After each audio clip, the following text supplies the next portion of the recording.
They called Hayashi Megumi, the queen of high school, for her beauty and strong will. A few hours earlier, a hand brushed the tiles, then paused at the drain, studying every detail. Yamamoto exhales softly, watching the surface shine and admitting it feels oddly satisfying to see it clean. He crouches to add the final touches. Cleaning is amazing. The more he works, the cleaner it gets. It rewards effort, unlike people. The clerk exhales, savoring the high. Nights here pay more and stay quiet. A glance at his phone shows 21:50. He rests his chin in his hand, his eyes glazing over as boredom seeps in. He stared at the empty store, thinking even night shifts felt unusually calm, and doubted its survival until a customer walked in. He froze at the name Yamamoto, sensing a familiar voice whisper, "Long time no see." His heart leapt at recognition. The clerk looks stunned as he utters "No way" in disbelief. She pauses in the aisle, tilting her head with a thoughtful hem as she scans the shelves. He stopped among the store shelves, voice trembling as he whispered, "Hayashi." He can hardly believe she lives in Tokyo too, disbelief washing over him. Hayashi asks if she lives nearby. She does, and asks back. He hears K University and admires her smarts as she makes small talk. 4 months after graduation, he can't believe how much she's changed. It never happened in high school. Back then, Hayashi was. She yawns softly as an eraser drops from his desk, and he realizes it's hers. A girl stares out the window. He wonders if he should pick it up or ignore it. Knowing she'll whine if he doesn't, he relents. He lifts her fallen item and reminds his high school queen that she dropped it, marveling at how comfortable life with her feels.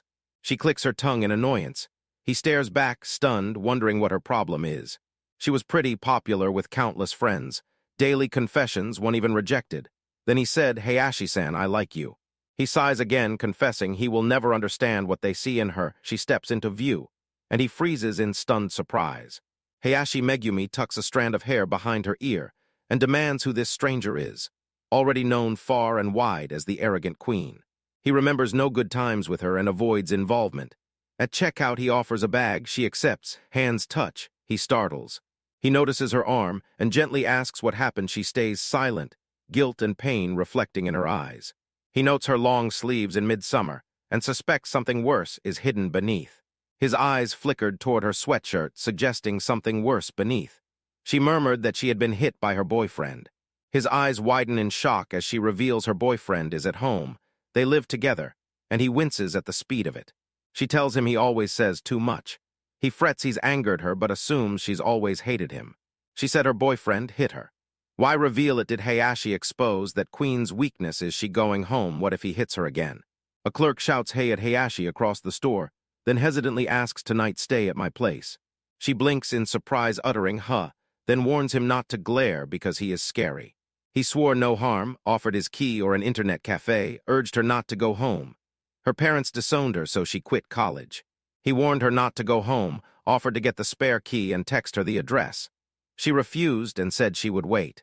She tugs at her sweater and softly says she will wait until his shift ends. The clerk says the wait is an hour and suggests a magazine.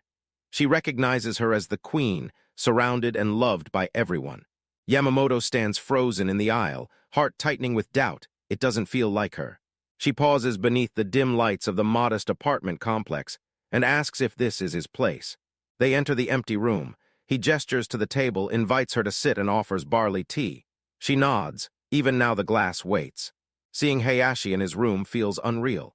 He never planned to act, yet even this natural moment leaves him on edge. She sets down her glass with a relieved sigh. With a playful smirk, she admits she cannot believe she now owes him. She did what anyone would. Timing gave them both time to cool off. When he asks about her boyfriend, she says he was in a bad mood. She admits he only strikes after work and vows to support him. He teases her words don't sound teenage. She snaps people chain. He gave him space, hoping it was just a bad day. But if it's true, he shouldn't have told her not to go home. He invited her to stay the night. She thanked him. They help each other when they can. She smiled, saying her old self never would. He asks to borrow the shower and something to wear. His friend agrees, but warns he only has men's clothes. A girl stands under flowing water. She recalls Hayashi in her own shower. She decides to get changed too. He examined her bruises and admitted they looked bad. She sighed, labeling him hopeless. He noted they seemed old. She shot back so. He ignored her warning. Glare, she warned he was with the wrong person. He admitted doubt. She retorted, what could he know? He warns that if anything happens and they ask why he didn't stop them, he'd be the one to blame, saying it for himself. Her friend questions why she supports a man who hits her when stressed. She's surprised by her selflessness and fears being used. What is this feeling, even if he never thanks you, even if it ruins you? This anger, if you're still going back, I won't stop you. He fears he went too far, words all in reflex. She'll be pissed. If she won't take it seriously, there's nothing left he can do. That would suck. She murmurs she's sleepy. He offers his bed and will sleep on the floor. She thanks him and he watches in silence. He spoke gently, urging her to take her time and think it over, insisting there was no need to rush. She teases him he'll never get a date, sounding like an enlightened monk, so he's single. He rolls away to sleep alone. She lies awake under the covers, sleepless thoughts swirling. Then she leans close, barely whispering, "Hey." Late at night, she turned to him and asked if he wanted to do it. He froze in stunned surprise. He hesitates in confusion, asking do it like that, then quickly denies it, insisting she stayed only on a whim. He jumps in shock, heart racing, wondering if she was just messing with him. He stirs and asks what she is doing. She laughs that he is finally awake and wonders if her hug was just to check on him. She insists it was just a hug. He asks if he needs permission. She goes quiet while he debates mentioning her boyfriend. She holds him close and asks if he's a virgin. He denies it and she smirks, calling him a liar.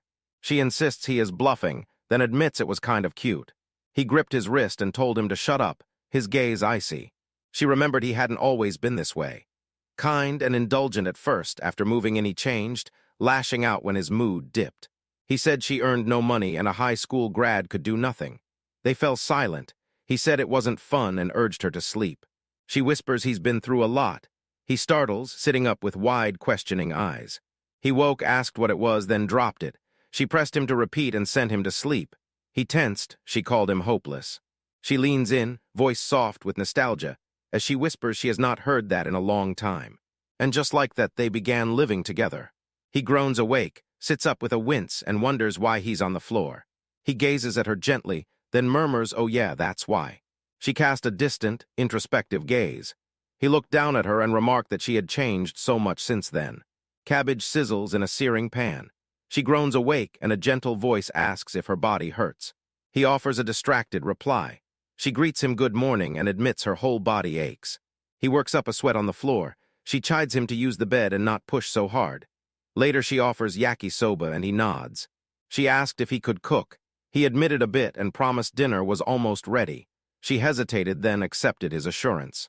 She lifts a mouthful of noodles and chews slowly, then her eyes light up as she marvels at how amazing it is.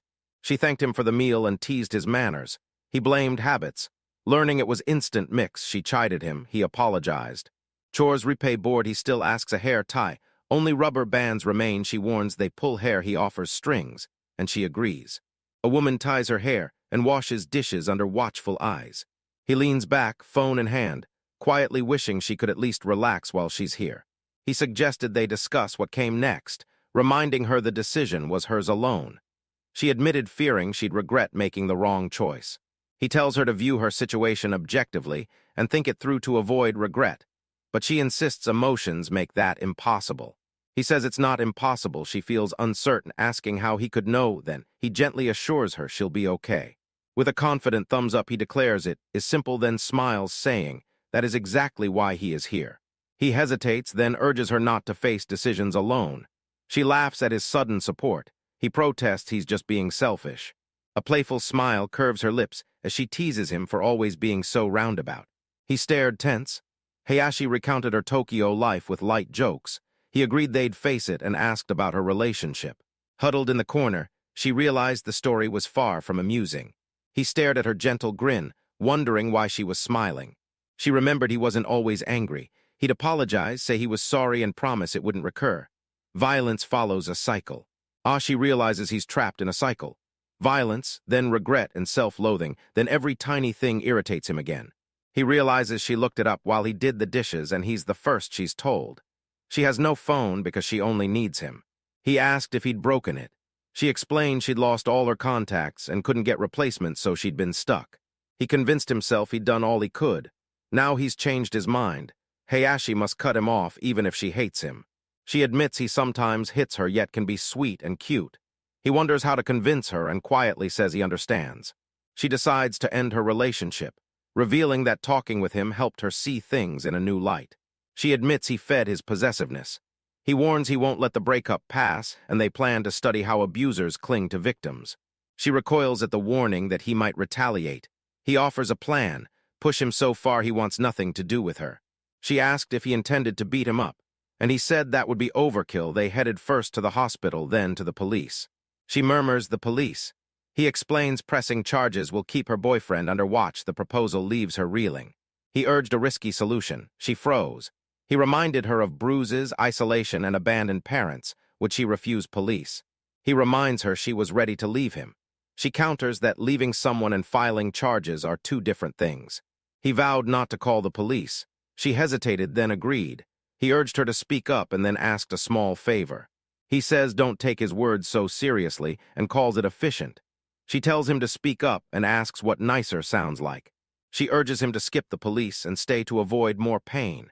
He narrows his eyes and demands to know her meaning. Called pathetic, she demands what she's supposed to do, then utters "oh." They warn she can't go back, and he's searching like a maniac. He advised her to stay in the apartment and warned that doing as he said, even if she disliked it, would make everything go faster. She smiles shyly and says she wouldn't mind since he's helping her out. He gazes back, convinced she's misreading the moment. She shifted on the bed and said so, basically making him realize she wanted the whole thing again. She demands if he wants full access to her body, then exclaims she knew it. She scolds him, asking why last night's heat can't be every night. He sighs, realizing she loathes being treated as an object. He warned her not to agree to things she didn't want and said that wasn't what he meant. She wondered aloud what it was. He told her to go to the hospital. She remembered and agreed, though he noticed a hint of disappointment in her reply. She doubts she'll ever understand the Queen's mind. A medical report shows full-body bruising and a torn wrist ligament. He checked the report and asked about her injuries. She smiled, thanked him, and he feared she was still holding back. She thinks no, let's not press charges. He calls Hayashi. She hums. He says her outfit looks hot. She shyly agrees. They'll go clothes shopping, but she frets about money. He's got a little but can't buy all. Can't say when we'll pay him back. He smiles and says that whenever is fine. She holds up a dress, and he watches her with a warm gaze as she shops. Soft bird calls drift in through the balcony as dawn light spills over her shoulders, while she reads quietly in bed. He winces getting up and resolves to buy a futon. Seeing he has time before class, he opts for some quick morning cleaning. He decides to skip cleaning and head straight to breakfast. Oil sizzles in the pan as she stirs beneath the sheets. She sleeps on, resting peacefully. For now the man whose hobby is cleaning can't bear to skip his morning chores. He carries a futon home, relieved at sleeping through the night. Stepping inside a wave of cooking aromas, he announces his return.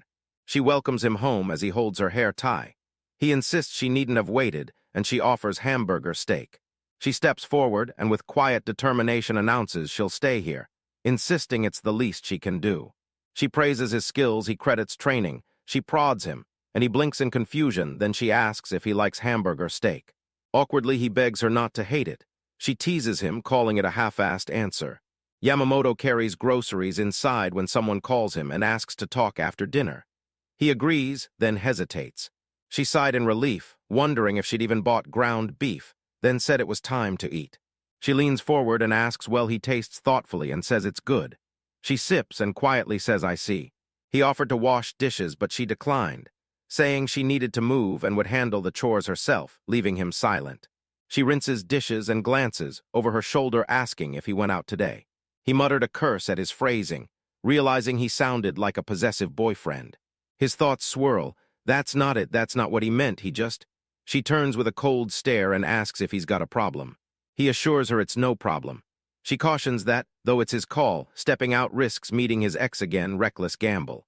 She bursts out that he could never understand. He concedes he can't. She snaps if that's true, then don't pretend to. She apologizes and admits she had been stubborn.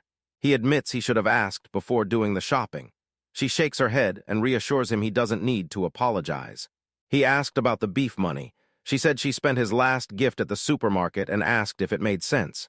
He looked puzzled and she agreed. She recalls how he used to get mad about everything and, in a bad mood, sees any excuse to strike her. She recalls tossing his trash, hearing, "Why didn't you ask then?" being told she shouldn't have to ask, only mealtime was peaceful. She cooked him dinner hoping he'd forget to scold her like before, and she wouldn't get in trouble for going out.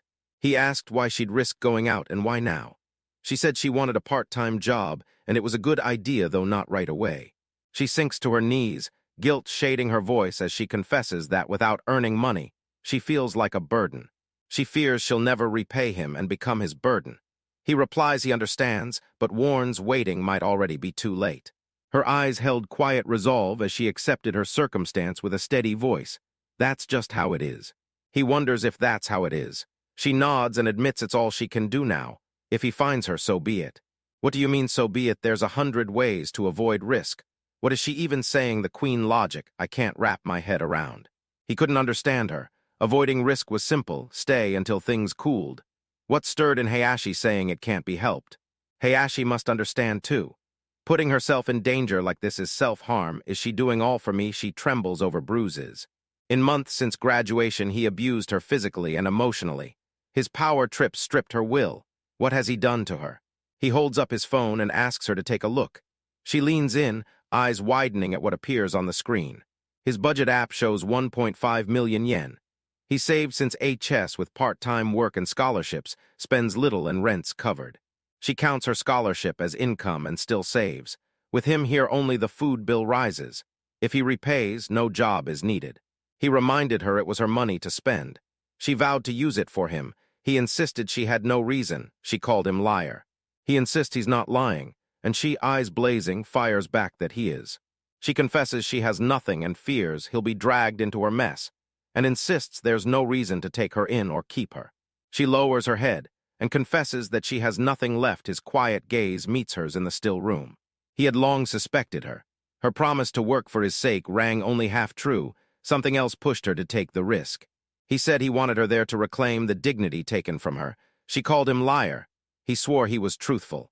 He noticed her chores and said he didn't mind helping. Calling himself a man of precision, she asked if that was all. She cleans obsessively. He laments no time. She suggests his cleaning solves everything. He snaps wrong and claims it's his job. He's asked if it's sacred, but he insists cleaning isn't a hobby. It's his purpose in life. She proposed he manage all but cleaning so she could focus. He agreed that sufficed to lend money. She called it a dumb reason. In a casual tone, he praises how great the hamburger was, and she responds softly with a quiet thanks. She stared blankly, shaken and afraid of being a burden. He said that's what living together means and asked her to stay.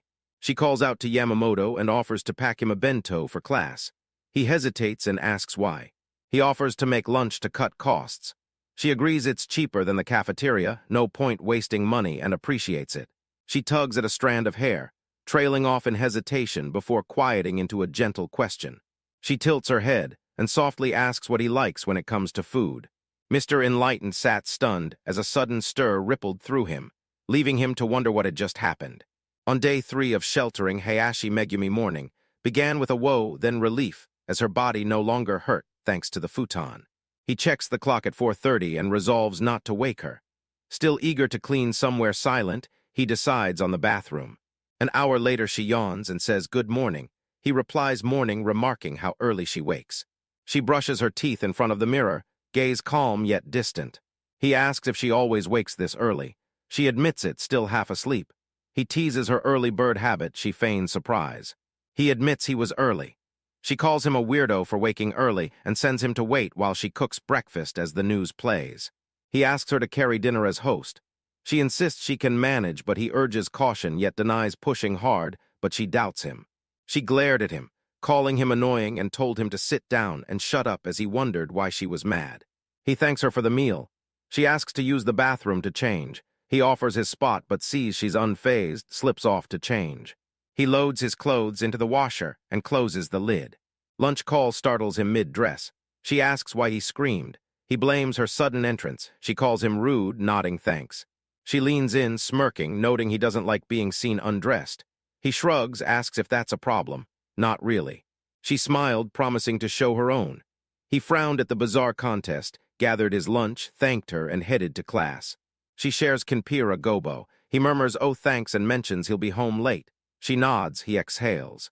He sighed and admitted his low-paying job was annoying and he dreaded it. He vowed to take it seriously. She smiled and teased him. She tells him he's far too eager to help. He admits her cooking's great. She nods, then says she's off and wishes him a good day. The rain has stopped and the heat returns. Commuters sway inside the train carriage. He notes things look grim. Time won't fix Hayashi's issues and could make him bitter. If they meet again, he might turn violent. He saw returning would deepen her abuse, and delay blocked any chance of police aid. Then heard the assault had happened months ago. He recoils at their reproach for waiting so long. Reporting now feels like his only option. He's already promised not to involve the police. If he brings it up now, she'll shut him down, and he can't suggest it. Three women stride confidently, smiles bright as they walk together. Kasahara Akari, high school classmate and Hayashi's best friend. Never spoken at uni, he admits she knows how to reach Hayashi. She feared her friend might still be in touch with Hayashi's boyfriend and hesitated, unsure how to raise the issue. He hesitated to ask for help. Once a troublemaker, he watched Kasahara lead the top clique and enchant more boys than Hayashi. He's made girls cry and been called the worst and gross. He sighs, convinced he'll never speak normally with Kasahara. He shook his head this wouldn't work. A half-packed bento sits untouched in a cafeteria. It's time to think of a new plan.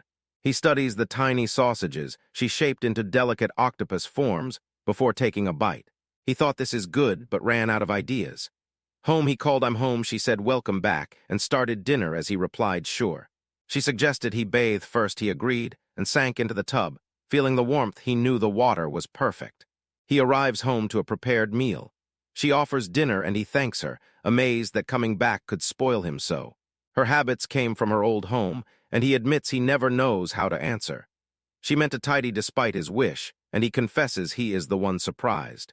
She surveyed the freakish cleanliness. He confessed he was surprised at her chores. She asked him to explain, and he admitted gratitude. He urges her to take it easy, she snaps. Why lecture her at home? He thinks she's not tired, she exhales. Tells him to show gratitude. He wonders why she's glaring and asks if she could do less around the house. She responds with a cold, silent glare. She asks to pose a question. He asks what? She wonders if a guest helping with chores only gets complaints about sloppy work. He says sharing chores means accepting others' methods. She wonders if he just tolerates her cooking. He replies it's great. She tells him to eat anytime, afraid she'll sit and watch. He asks and she pouts she'll get hungry again. He can't believe that's it. He admitted understanding despite his disagreement and refused to lighten the chores. When asked why, she said she was bored.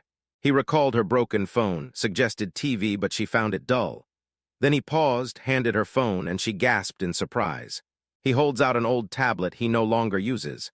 She hesitates, asks if he's sure. He reassures her he's got a new one. She teases he's mixed up, he should say do chores, don't. Just play, he insists she play too, and hands it over, ignoring her. She cradles the tablet, a soft blush warming her cheeks as she whispers thank you with shining eyes. He says it's fine, she insists on washing dishes, and urges him to watch TV. He hands her the charger, she will use it when done. She calls Yamamoto from her bed as he looks up and answers yeah. She returns the phone, saying 10 minutes. He echoes 10 minutes. She flops on the bed in confusion as he stares, stunned. His eyes widen as he realizes every bookmark is still saved. He turns away, I owe you one, and taps delete. She murmurs Yamamoto and he asks what. She grins, lying on her stomach.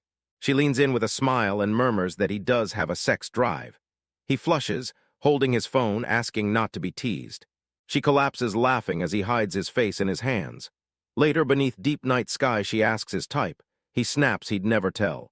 He scrubs the filthy window track with his toothbrush, then recoils at the grime clinging to its bristles. Heart pounding, he muttered crap as she sat up and murmured mornings. He greets her, sorry for waking her. She asks why he shouted. He explains the grime came off like magic and cleaning was fun. He asks if she always screams when she's excited. She sits up and wonders aloud if he does too. She teases him about screaming when he's excited. He blushes, noting how suggestive it sounded. She apologizes for oversleeping.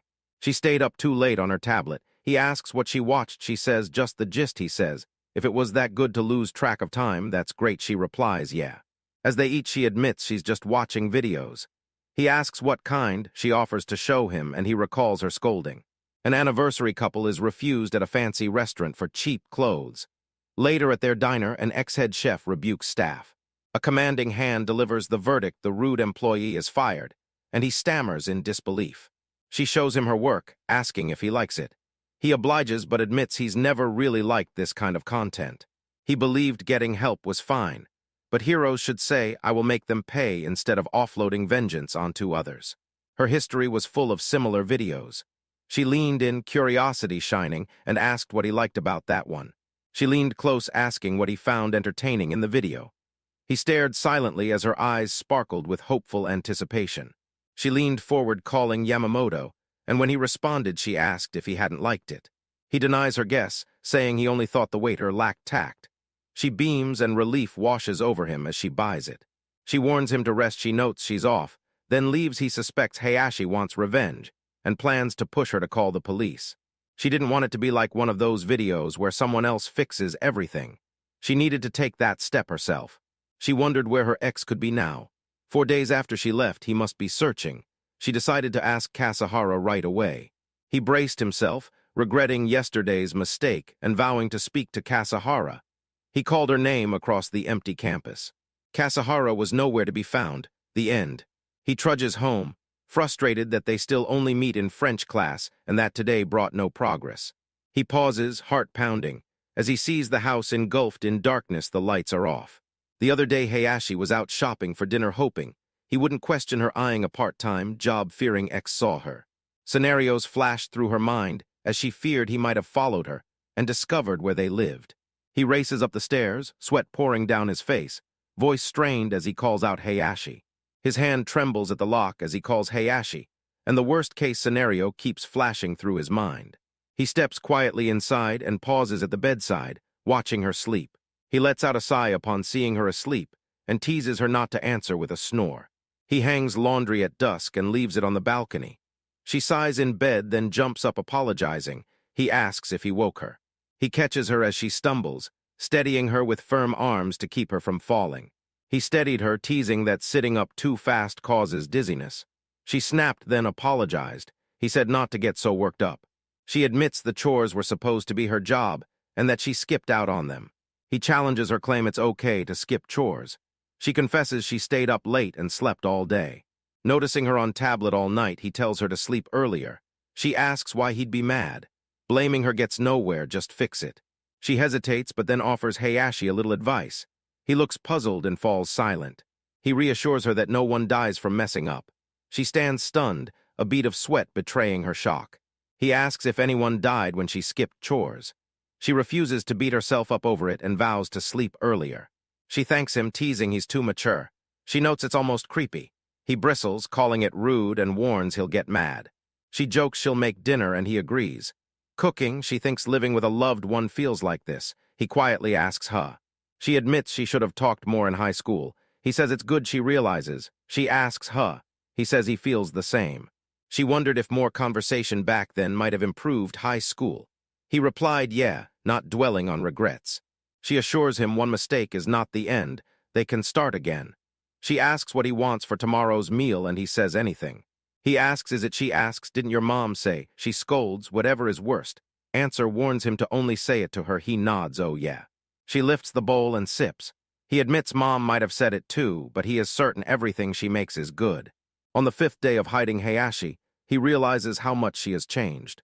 He scans the crowded lunch hall, convinced she might listen now and reporting her ex would calm everyone, yet finds no seats. He hesitates to ask since chairs hold everyone's bags. Then a girl invites him to sit. He wonders if she's a lifeline or more. His voice trembled as he called Kasahara. She smiled warmly and said there was room beside her. An easygoing old friend greets him in the cafeteria and sets a tray before him, wondering if she'll be an ally or something more. He reassures her that a seat will open soon and insists it is fine, but she smiles and suggests they help each other when stuck. He nods. Got it. Kasahara returns a warm smile. She admits it really has been a while. He agrees, yeah, long time no see. She smiles at Yamamoto-kun and teases him that he has been avoiding her. He admits he never had reason to speak to her. She asks if he only talks when he must. He claims that's just who he is. She nods in silence. He asked why she hadn't spoken. She said she just did fair enough. She thanked him. He said no problem and helping him was enough. He demanded what she wanted. She hesitated. He snapped at her and warned her to stop being vague and speak up. He stiffens at her words when she asks if he remembers Hayashi Megumi. She recalled their bickering and smiled. She asked if he knew Megu moved to Tokyo. He nodded. Then she wondered if he'd seen her. He fell silent as her question about Hayashi hung between them. Could Kasahara be searching for him too? And why now? He wondered if Hayashi's ex had asked someone to find her and how they'd met. Social media, a dating app, Yamamoto-kun. Startled, he asks who that is. Akari spots Irie in the packed cafeteria. She introduces Yamamoto, who replies simply so. She calls him her boyfriend and teases his odd humor. Then she spots him in French class and asks if he aces quizzes. He nods. She leans close, exclaiming her amazement, and begs him to tutor her later. He blinks, thinking she's pushing in hard. She leans in and says that won't work. He blinks as she names Yamamoto's third period class and asks if that's right. He wonders how. She pouts that it's too bad, then breaks into impressed surprise at Yamamoto's cooking skills. She glances at the bento and remarks how super homey it looks. He shifts on his seat and mutters, yeah, well. He doubts Hayashi made it for him, calls today another dead end, hopes Kasahara isn't a threat, then says wait a sec. He wondered why he hadn't just asked Hayashi directly about how she met her ex and whether Kasahara was involved. He stepped through the door and announced he was home. She looked up warmly and welcomed him back. He steps through the door, bag in hand, voice soft as he calls Hayashi. She looks up, cheeks burning as their eyes meet. She asked if he'd met a girl today. He paused, then realized maybe he had. He wondered why and if she smelled perfume. She declares she was right. He admits meeting one and asks why. She turns on him, voice trembling as she demands why he would go meet some girl, leaving him stammering in stunned bewilderment. He demands why she treats him as if he'd done something wrong, insisting they're not dating. She murmurs right, eyes downcast. He feels unworthy and like a stranger with no right to care who she dates. She finds it strange, and they admit they are not a couple. She can't make sense of living under his roof, cooking for him when they're not dating, and he feels she's twisted everything again. He reached out and pleaded with Hayashi to listen. She recoiled in tears, shouting that he must not touch her. She cries out for Hayashi with urgency as a flood of emotions, and a misunderstanding threatens to tear them apart. He shouted Hayashi's name into the silent street, desperation echoing in his voice. With nowhere left to turn, Hayashi slips silently into the night. A young woman staggers under dim streetlights, sweat dripping. Under the starry night, she stares at her feet, heart heavy, wondering why she did it, what she's even doing here. She clutches her head as anger at his citrus scent consumes her, making her hate everything until she finally snaps. He invited her over for a burger. She agreed as he reminded her failure doesn't define her. He reached out, puzzled by her guilt. She wonders what to do next. She chastises herself for being a fool after Yamamoto's kindness, worried he's angry or relieved. She doesn't want Yamamoto to hate her. Panic wells up as she realizes she's lost, unsure what to do anymore. She sinks to her knees in a dark alley, crying out for Yamamoto's help. He emerges into the street and softly calls Megu. She freezes, eyes wide, one hand trembling at her chest. A distant voice calls out to Seiji-san. He turns, eyes widening as he recognizes Megu and asks where she has been all this time. At a college mixer, she met Seiji amid bankers and hopeful matchmakers. She claimed indifference, but longed for friends in Tokyo. The teacher offers open seating later, then asks for introductions. One student thinks whatever. A man says he is Seiji Utsumi. She saw Seiji as calm and well-mannered, harmless. Her first impression made her wonder if bankers lived in a different world. She fled her strict father to Tokyo, taking part-time jobs under a tuition deal. Freedom was hollow, dinner a lone snack bun. Dating Seiji-san felt new, fresh. He asks Megu to move in with him. She confesses she's been gold-digging, knowing she got the short end of the stick. He scoffs at store-bought food, lays around stop cutting corners. She whispers sorry that must hurt, I won't do it again, okay. He praised her cooking, once barely edible, now much improved. She knelt by the door in silence. He left, wishing her a good day. She stumbles on, unable to go on, with nowhere to turn. Fear of him coming home crashes over her, leaving her frozen by panic. She sees Yamamoto behind the counter and calls his name. It is a surprise reunion at the worst possible time. 5 days later, he finds Megu standing in the darkness, their reunion tense, as he asks where she has been all this time. He stares unblinkingly. Megu clicks in irritation. He reassures her finding her calms him, and he'd been worried about her. She lowers her gaze and whispers she is sorry. Tension ripples through her as sweat beads trace her cheek. He urges her to go home. She repeats home, confusion in her eyes. He asks why that look and points out she only has his place. Her voice trembles as she wonders if going home means returning to that place once more. He wonders if he can go back, fear choking him. With nothing left and nowhere to go, feeling worthless and out of choices. Observing him sleeping, she realized he had given value to someone like her and murmured that he'd done well. Her voice trembling, she begs to go back to Yamamoto. She fears Yamamoto won't help or chase her after she pushed him away, and wonders what he'd say or ask if he saw her now. A voice echoed in the void, asking what he truly wanted to do. Her heart races as she grasps what she truly wants. A nervous laugh escapes Megu before Seiji asks what's wrong. She whispers Seiji-san and he replies him. She stood firm, her voice shaking, as she refused to go back to him. He stared in disbelief, whispering what? Megu refuses to call the police and orders him away. He protests in confusion. She claims he'll never know her suffering. Furious, she demands if he truly doesn't understand. He offers a meek apology. She retorts that daily beatings aren't sometimes. She blinked in surprise. He sighed as he said she never listened to him, then admitted he'd grown irritated too. She blames him he tried to meet her demands, quit college, and asks what more she wanted. She retorts he paid nothing. He sneers that her cooking was agony. Boasts of replacements, then taunts that she has no money, no home, no degree, and only him. He said only he would tolerate her, and asked if she understood while she realized she was disposable as he pulled her away. She gasps no as his grip tightens around her wrist, panic flashing in her eyes. She screams, "Let go of me, let me go." He shoves her, "Move, no." Her voice cracks, "Help me, Yamamoto." An abrupt hey rings out as he grabs her arm. She snaps back off while a stranger reels in surprise. He tells Yamamoto she clearly doesn't want to go with him. Her emotions surge, and a misunderstanding tears them apart. Yamamoto appears, breathless and drenched in sweat, the one who came running. She realized he'd been searching for her when a stranger accused him of a crime. He apologized and said they were a couple. He noted she had not looked happy to see him. His friend dismissed it as hysteria, but he found her words concerning. He apologized, unable to take it anymore. A lover's quarrel, he said, though it felt darker. He'd heard of hitting and worse. He snapped at outsiders, reminded of their fight. He called it an episode, insisted he loved her, and she asked if that was so. She steps forward, voice trembling, accusing Yamamoto of lying, certain he would never fall for such a shallow excuse. With a small nod, he agrees that this isn't for outsiders, and finally admits that now he understands. He insisted they go to the police, and his friend stared back in stunned disbelief. A man demands why get involved. The friend warns outsiders to stay, but says police should hear both sides, insists it's unnecessary. They're shouting in a quiet street, deserved a police call. He pressed that outsiders must stay away, and police involvement is the way. He demands if there's some reason she can't go. She stammers there isn't.